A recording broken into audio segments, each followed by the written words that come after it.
BTech കഴിഞ്ഞ് abroad സ്റ്റഡീസിനെ പറ്റി അന്വേഷിച്ചുകൊണ്ടിരുന്ന ഞങ്ങളുടെ ഏറ്റവും വലിയ കൺഫ്യൂഷൻ ഏത് ഏജൻസി ചൂസ് ചെയ്യുന്നുള്ളതായിരുന്നു. ഒത്തിരി റിസർച്ച് ചെയ്തതിനു ശേഷം ഞങ്ങൾ ഒരു ബെസ്റ്റ് ഓപ്ഷൻ കണ്ടെത്തി. അതാണ് യൂണി expert.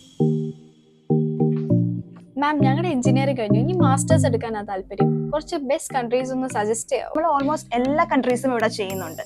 Australia, New Zealand, UK, Canada, Ireland, പിന്നെ യൂറോപ്പിൽ കുറച്ച് ഡെസ്റ്റിനേഷൻസ്. അതിൽ വൺ ഓഫ് ബെസ്റ്റ് ആണ് ജർമ്മനി. CGPA ക്രൈറ്റീരിയസ് ഉള്ളതുകൊണ്ട് നമുക്ക് ജർമ്മൻ യൂണിവേഴ്സിറ്റീസ് കിട്ടാൻ പാടാണ്. 50% തൊട്ടിട്ട് സ്റ്റാർട്ട് ചെയ്യുന്ന ജർമ്മൻ യൂണിവേഴ്സിറ്റീസ് ഉണ്ട്. പ്രൈവറ്റ് സ്റ്റേറ്റ് അക്രഡിറ്റഡ് യൂണിവേഴ്സിറ്റീസ് ഉണ്ട്. ഈ ജർമ്മനിയിലൊക്കെ പോകാനുള്ള സർവീസ് ചാർജ് എത്രയാവും? ആക്ച്വലി നമുക്ക് സർവീസ് ചാർജസ് ഒന്നും തന്നെ ഇല്ല. ഏത് ഡെസ്റ്റിനേഷൻ ആണെങ്കിലും 70+ ഇയേഴ്സ് ഓഫ് എക്സ്പീരിയൻസ് ഉള്ള എക്സ്പേർട്സ് കൗൺസിലിംഗ് ടീമാണ് നമുക്കുള്ളത്.